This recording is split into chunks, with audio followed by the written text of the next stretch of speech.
É o projeto de lei do Senado 273, de 2013, não terminativo. Altera a Lei 12.305, de 2 de agosto de 2010, que institui a Política Nacional de Resíduos Sólidos para determinar que os fabricantes de produtos industrializados utilizem materiais reciclados como insumo. Autoria do senador Vital do Rego, senador Omar Aziz. Relatório, senador Álvaro Dias.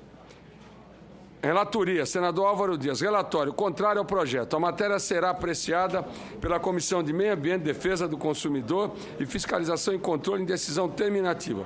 Com a palavra, o relator, senador Álvaro Dias. Senhor presidente, o projeto deixa evidente a preocupação do senador Vital do Rego com o imenso volume de lixo produzido diariamente por nossa sociedade e lançado em lixões e aterros por todo o país.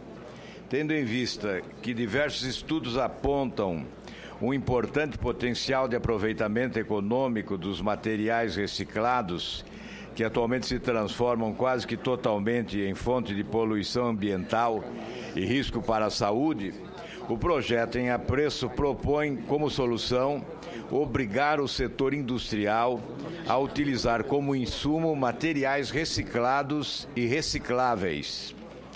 Em que pesem as nobres intenções que certamente motivaram a iniciativa do senador Vital do Rego, entendemos que o projeto não pode prosperar. Tornar simplesmente obrigatória a utilização de materiais reciclados da forma proposta traria em si dificuldades que eventualmente inviabilizariam essa solução. Ao obrigar a utilização de materiais reciclados como insumo pela indústria, o projeto resultaria em uma custosa intervenção do Estado no setor industrial.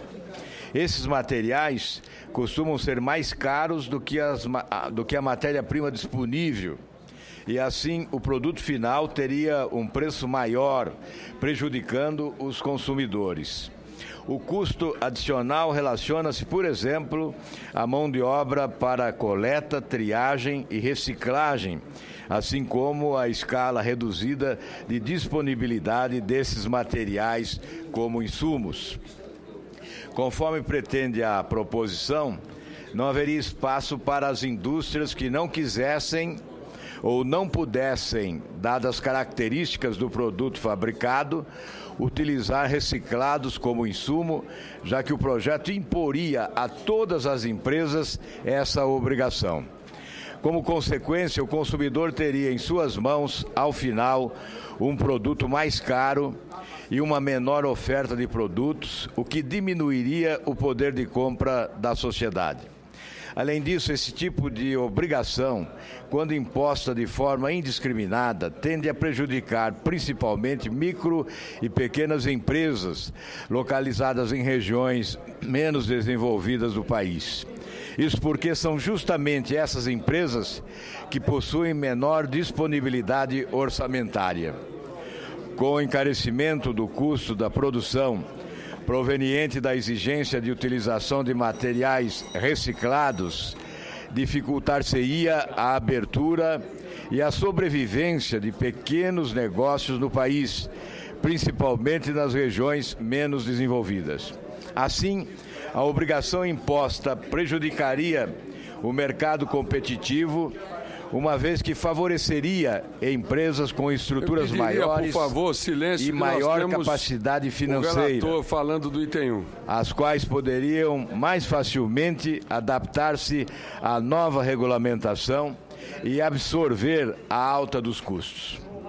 A instituição da obrigatoriedade implicaria também maior custo para o Estado, relacionado à regulação e à fiscalização, para verificar o cumprimento dessa obrigação pelas empresas.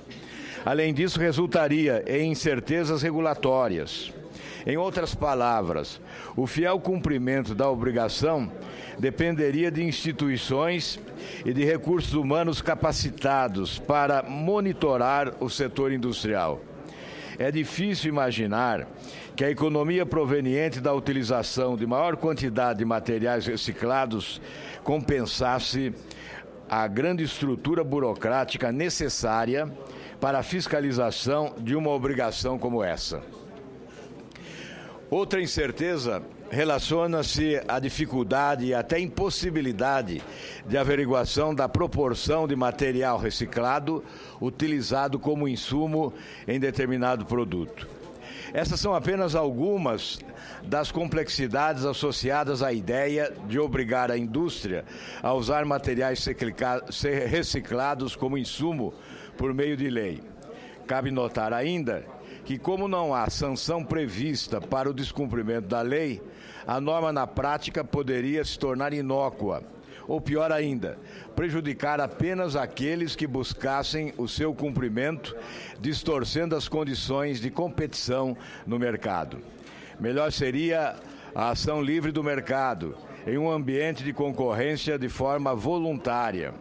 Um exemplo são as certificações ISO 14000, que submetem as empresas certificadas à análise de requisitos que incluem a gestão ambiental de seus produtos e processos, de modo a beneficiar a sociedade.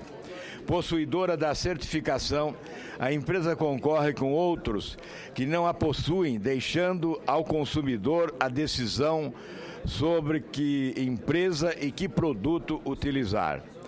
Eu estou, senhores senadores e senhoras senadoras, lendo os tópicos principais desse parecer, uma vez que o parecer é contrário ao projeto. Então, há que se justificar plenamente as razões dessa rejeição. Outra solução mais ponderada seria promover incentivos fiscais à utilização de materiais reciclados. Ou seja, em vez de impor a obrigação, criar mecanismos que promovam a utilização desses materiais como insumo industrial. Ressalte-se que os incentivos fiscais, financeiros e creditícios são instrumentos já previstos na Política Nacional de Resíduos Sólidos, vide o artigo 44 da Lei 12.305 de 2010. Além disso, está em tramitação nesta comissão o projeto de lei do Senado 385 do senador Paulo Bauer, que pretende fomentar, por meio de medidas tributárias, o uso industrial de materiais plásticos e reciclados. Portanto, em que pese o senso de justiça que certamente motivou o autor da proposição, estamos convictos de que esse projeto não pode prosperar. Ante o exposto, o voto é pela rejeição do projeto. Muito obrigado, senhor presidente. Muito obrigado, senador Álvaro Dias. A matéria está em discussão. Não havendo quem queira discutir, encerro a discussão. Em votação, relatório do senador Álvaro Dias. Os senadores e senadoras que concordam com o relatório permaneçam como se encontram. Aprovado. O relatório que passa a constituir o parecer da CAI contrário ao projeto. A matéria vai à Comissão de Meio Ambiente, Defesa do Consumidor e Fiscalização e Controle em decisão terminativa.